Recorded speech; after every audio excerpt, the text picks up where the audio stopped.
This interview on Beyond Reality with Dylan Howard was divided into two parts. The first part discussed the royal family split with Prince Harry and Meghan Markle. In this part, the second part, we discussed Jeffrey Epstein and Ghislaine Maxwell. The night may be long and the dark may be deep, but the answers are there to be found. Whether it's the normal, the abnormal, or the paranormal, you're in the right place. Let's go Beyond Reality. I don't know how many of you watch Tucker Carlson's program on Fox News. It's one of my favorites. But a couple of nights ago, while I was away, and I had it DVR'd, so I went back and watched it, he did a segment about UFOs and new information that's coming from the Department of Defense that further clarifies and indeed supports the idea that the military has information, not just information, but physical evidence of visitations from otherworldly craft. So this is quite striking because I haven't seen a lot of this in any mainstream media, and I know there's been hints of it. And I want to put some stuff together to talk about this in the first part of our show tomorrow night, and hopefully I'll have a chance to do that with Slick Eddie. We'll try to get that done. And then after that, tomorrow night, we've got Brad Schreiber joining us. He's going to be talking about a book he's written, Music is Power: How Music Influences Our Culture, Changes Our Social Fabric, and mirrors, and not only mirrors, but also guides some of the controversies of any given decade. It's so great to see everybody filing back in here. I know when we have a weekend and we've got some pre-records, it gets, people sometimes get a little distracted, but it's great to have everybody back here. If you're in YouTube, hello to all of you there. Please subscribe to the YouTube channel. If you're in our Twitch channel, that's awesome, too. Thanks for joining us there. Follow. It's free to do that, but I also encourage you to subscribe. There is a fee for subscriptions in the Twitch channel. If you have Amazon Prime, you can just link your Prime account, then there's no additional charge. Otherwise, there's a fee, but you do get some benefits like ad-free viewing and access to different benefits like additional emotes and your noggin points, which if you're in Twitch, you know what I'm talking about. The noggin points accumulate at twice the rate, which can be fun as well. So, anything else that we needed to talk? I don't think so. I think we've gotten all caught up here, and we'll go to break. We'll get our guest on because we have a lot to talk about. Again, tonight we're talking with Dylan Howard, investigative journalist and author. We're going to be talking about a whole bunch of topics, including Jeffrey Epstein. Please support the program. Go to patreon.com/Johaw. That's JOHAW. Website is royalsatwar.com. He's got many books to his credit, all of them address very, very interesting topics. The most recent is Bad, and it's an unprecedented investigation into the Michael Jackson cover-up. We've been talking about Royals at War, and we're going to shift gears a little bit. Dylan, one of the most interesting, in some ways disturbing, but certainly curious headlines we've been reading recently is this Jeffrey Epstein case. Jeffrey Epstein, of course, accused of some very horrific things, was arrested, ended up committed suicide in a Manhattan jail room in August of last year. There have been a lot of developments in this case recently.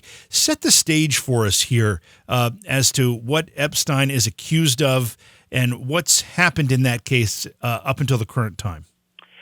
So last November, I did a true crime podcast called Devil in the Darkness that I executive produced, and also released a book called Epstein, Deadman Tell No Tales with my co-authors Melissa Cronin and James Robertson, two other investigative journalists that I've worked with for a number of years.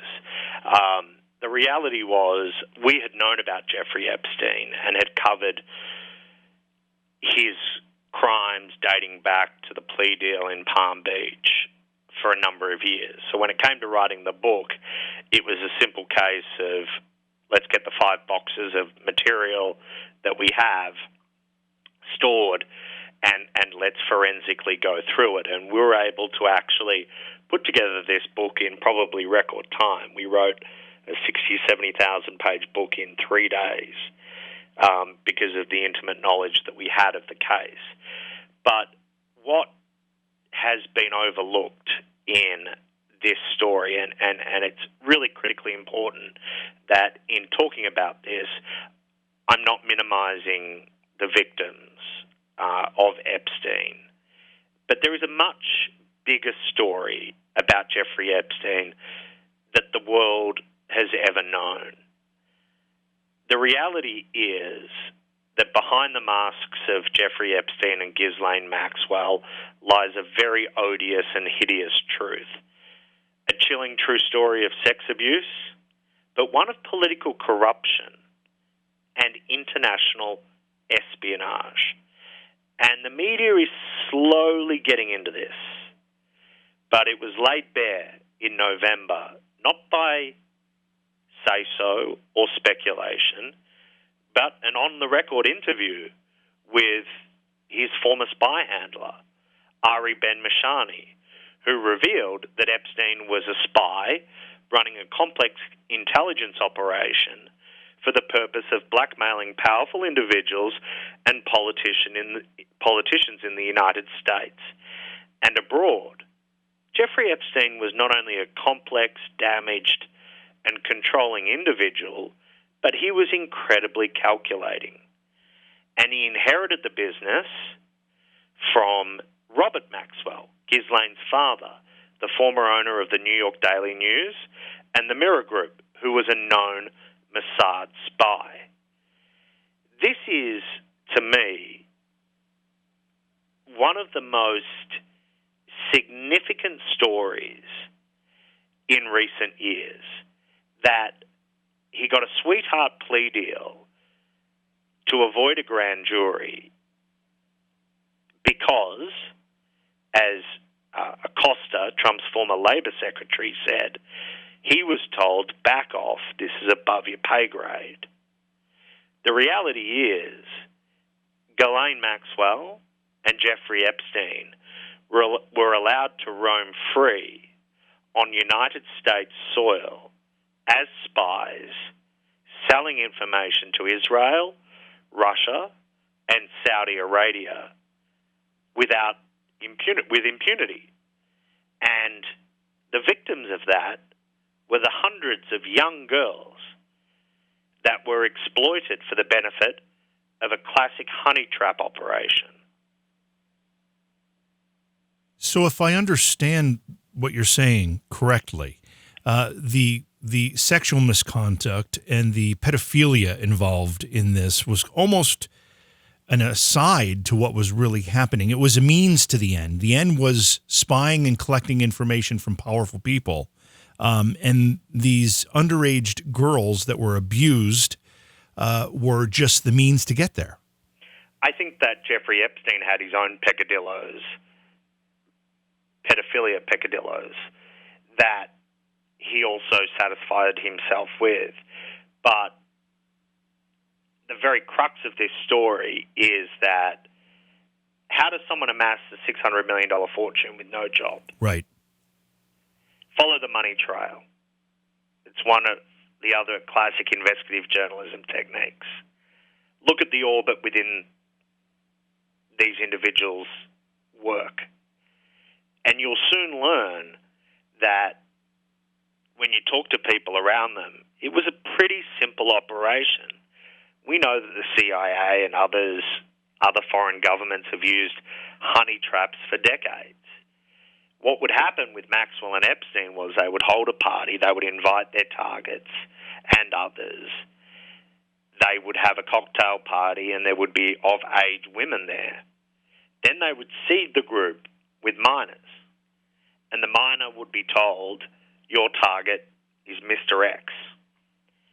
And Mr. X would end up having sex with the minor, and it was recorded because every room at an Epstein estate, each room had a camera in it. How do I know? I'm one of the very few people that has seen inside Jeffrey Epstein's New York mansion. Oh, wow. I've not been inside, but I've seen hundreds of photos, if not thousands of photos. Each room has a camera. It feeds back into an office. That office is then next to a series of industrial-sized Xerox machines, simply printing this material out, creating video files for the benefit of either blackmailing these individuals to provide compromat to these foreign institutions. That New York townhouse that had the videos, so did the Palm Beach, so did Orgy Island in the Virgin Islands, and so did his Paris estate. And that's why I think the arrest of Ghislaine Maxwell is so critically important, because if she tells all and chooses to defend this case, could the fallout be too much, even for the US government? The reality here is this does not discriminate against the left or the right. Jeffrey Epstein had this operation running for 3 to 4 decades, in which both Democrats and Republicans occupied the Senate, the House, and the White House. So if Ghislaine Maxwell defends his case, which incidentally I think would be the most foolish decision ever, because the Southern District of New York does not bring a prosecution like this unless it's an unimpeachable case. Be careful what you wish for. If you look down the rabbit hole, you often, as I said earlier, might find something far more sensational. Let me ask you for clarification on that, Dylan. When you say it would be foolish for her to defend the case because of the Southern District Court, what do you mean? So the Southern District, when they prosecute a criminal case, it rarely ever goes to trial, because the Southern District of New York is viewed within the Department of Justice as a sovereign nation. It's almost like its own Department of Justice. They rarely ever take a criminal case to court, and if they do, they win. They typically try, because their case is so watertight, to get a plea deal beforehand and have that person admit to guilt. So there are 3 distinct routes that Ghislaine Maxwell could pursue. One could be a plea deal, and I would see of the 6-count indictment, the 2 perjury charges being tossed if she pleads guilty to the others, and instead of facing 35 years in prison, she might get 20. Her second option would be to defend the case. Now, if Ghislaine Maxwell is guilty of one thing, it is excessive hubris and a failure to understand just how determined Jeffrey Berman, the ousted head of the SDNY, and Audrey Strauss was, his replacement, in this case. A source close to her has told me that, her being Maxwell, that she believes she'd never be charged in this case because the plea deal that Jeffrey Epstein took in 2007 included non-prosecution provisions for himself and quote-unquote others, i.e. alleged co-conspirators. Now, they're not identified by name, but this was what Epstein was counting on as his legal defense when he was arrested on the tarmac of Teterboro Airport on July 6th last year. The SDNY doesn't believe that to be a valid legal argument. It challenged the very notion by arresting Jeffrey Epstein, and they argued that the 2007 deal only applied to the specific U.S. Attorney's Office in Florida that made the agreement, not all 94 federal prosecutors' offices in the country, which could explain why Epstein decided to commit suicide, if he did, and forms the basis of what Maxwell will attempt to argue. Now, this, as a matter of law, has not been tested in a court, and certainly wasn't in the Epstein case because he was found dead in his cell before it went to trial. But one of Epstein's lawyers who negotiated that original agreement has said in the wake of Maxwell's arrest that Epstein would never have signed the agreement, or the lawyer would never have recommended it unless his legal team believed that it resolved all federal and state criminal liability. But if Maxwell is to use that as her defense, she's likely going to face heavy questioning. She can choose not to answer questions or take to the witness stand. But she's got to understand that the SDNY has, just like building blocks, created a case against her that is going to be so damaging that I can't see a jury of her peers finding her not guilty.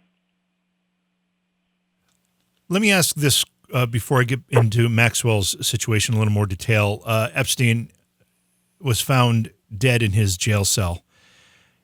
Do you think it was a suicide? And B, if it was a suicide, was it assisted in some way? I think you're spot on. It was an aided and abetted suicide.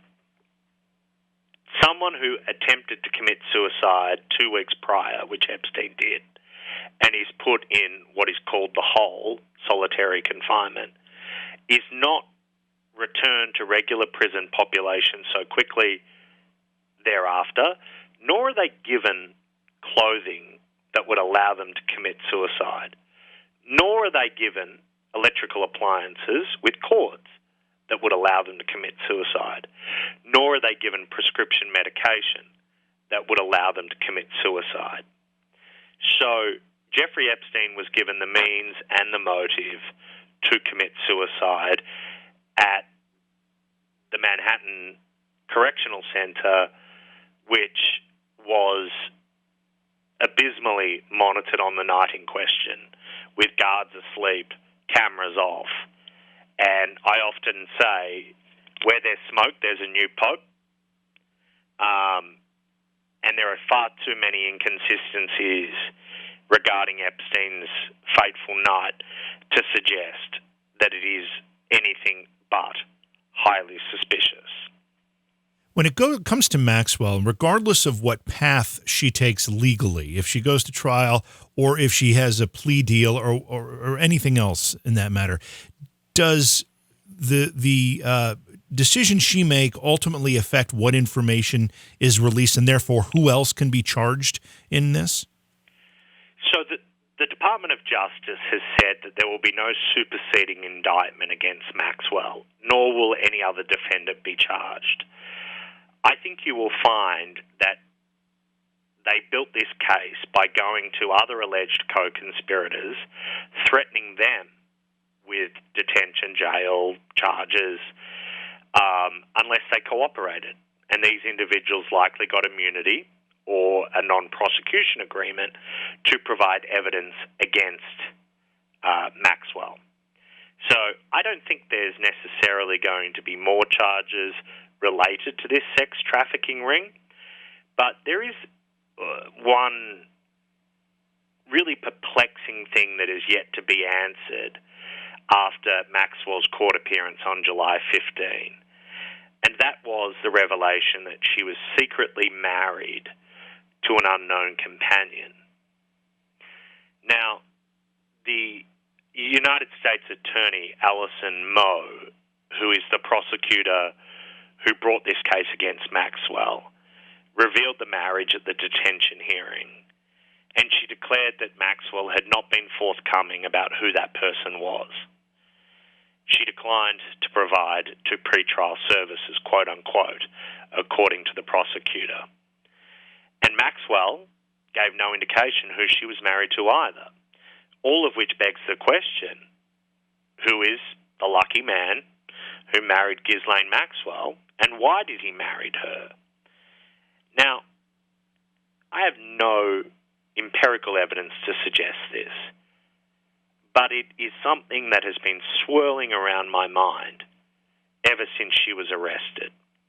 What if, and I place a significant emphasis on if, Maxwell's secret husband is none other than Jeffrey Epstein himself, and the pair wed sometime prior to his suicide many years ago. Now, as conspiratorial as that might sound, if they married, there would be an ultimate and unforeseen defense for Maxwell. That is the notion of spousal privilege, right, which remarkably is not terminated by death. So while others have speculated, perhaps with much more wisdom than me, that her secret husband is this tech tycoon, if she married Jeffrey Epstein, the estate of Epstein cannot testify against her if subpoenaed to do so, and any communications involving the marriage would be subject and not admissible in this particular case. And when I put this to a source that knows Maxwell and Epstein, they said to me that Ghislaine had once joked to them that Epstein's legal troubles might force him to do what he'd forever refused to do, and that was marry her. And we also know that Epstein loved a legal loophole. So, though I have no evidence about it, and I can't stress that enough, it would take a dramatic turn if you have a case whereby Maxwell refuses to testify, the evidence against her is impeached on the basis of spousal privilege. It then comes down to an O.J. Simpson and Casey Anthony type situation. Do you believe those that are on the witness stand, victims and additional witnesses, or is enough reasonable doubt established from Maxwell's defense team to sway a jury to find her not guilty, absent text messages, handwritten notes, diary transcriptions, plane receipts, emails between Maxwell and Epstein? It would be a very difficult case to proceed with, and it would also be somewhat of a risk for the Southern District of New York. If you, as you believe, there would be no other indictments in this, I mean, some very, very high-profile names have been floated throughout this entire discussion, not ours, but the discussion about this case in general. Bill Clinton, Donald Trump, Prince Andrew, which we mentioned earlier. You know, there are some people here that have a lot at stake as to how this proceeds. If you're the Justice Department and you know those names are involved, aren't they the bigger fish to be fried here? Yes, but again, we would have a situation where the frying would exploit the United States culpability in allowing Maxwell and Epstein to operate on U.S. soil as international spies. And I don't think that the Department of Justice would want that to be revealed. When the Department of Justice went into Epstein's Manhattan house, his mansion in Manhattan, I'm under the impression or the understanding that a lot of materials were collected, videotapes, DVDs, whatever it is, all this information that would implicate a lot of different people. Did they get copies of this at that point, of this information at that point? Yes. They did. The government has been very careful not to release details about what evidence has been seized. In fact, one of my co-authors, James Robertson, is currently suing the FBI for the release of the Palm Beach records related to the secret sweetheart plea deal. My personal belief is that we will be unsuccessful in that because the FBI will say, well, there's an active criminal matter before the courts in Maxwell, and it's also a matter of national security. But who else has these tapes? Well, certainly the international organizations likely have the tapes. And in a remarkable twist of fate, another man claims that he has the Florida tapes.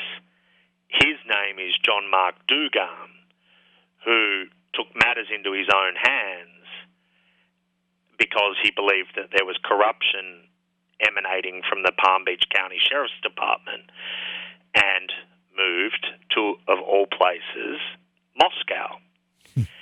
He remains there now and says he has a copy of the entire case file, including videos of everybody that was involved in underage sex at Jeffrey Epstein's Palm Beach home.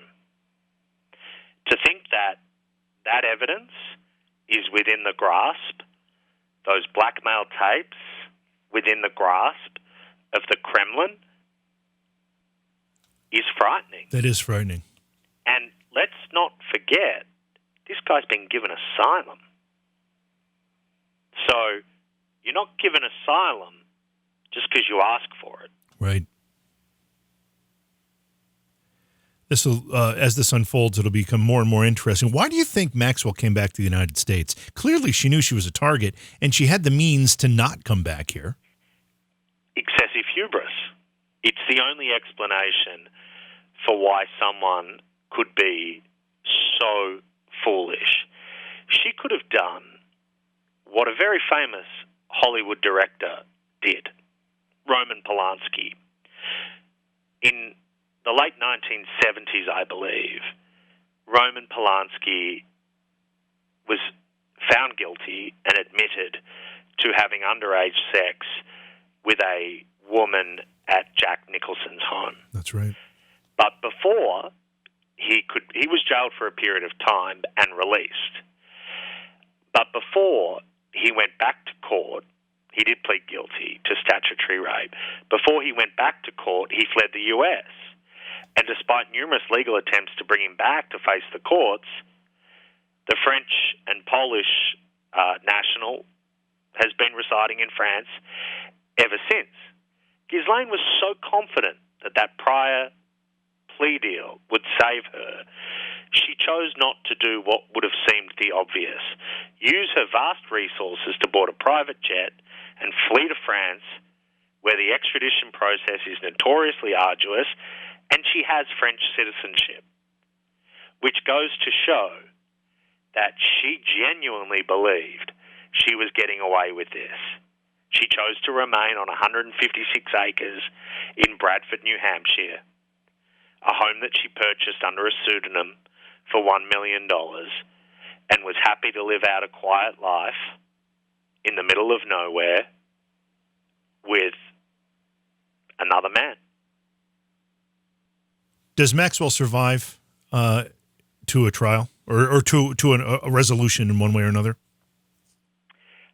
I have enough faith in the justice system and the corrections department that she has to be the most watched prisoner in the world.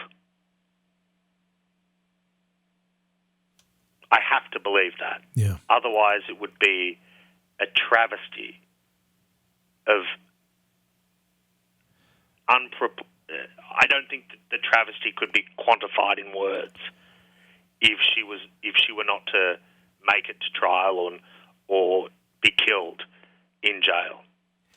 I find it a little odd that there wasn't a much louder outcry when Epstein himself was found dead, especially given the circumstances. That seemed to has faded away rather quickly. I mean, it seems as though that itself was a travesty. Absolutely. You must feel for the victims in this, the innocent women whose lives in many ways were lost as a result of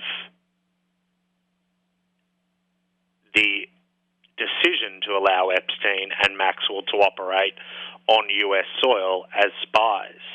Innocent lives tortured and tormented because they were used as a pawn in a game of international espionage. And that's why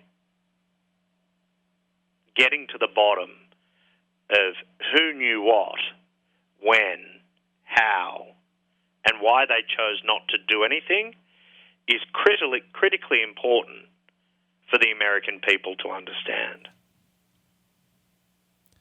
Dylan, we've only got a few more minutes left with you. I just want to spend what time we have remaining on your newest book, Bad, which explores and investigates the Michael Jackson conspiracy.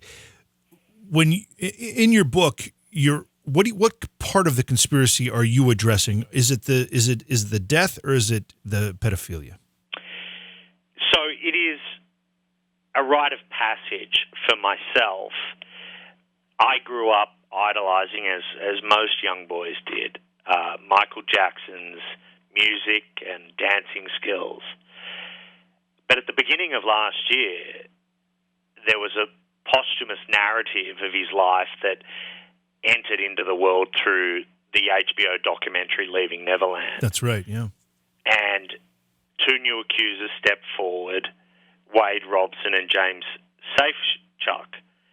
And they were essentially given a forum, a subjective exercise from the outset.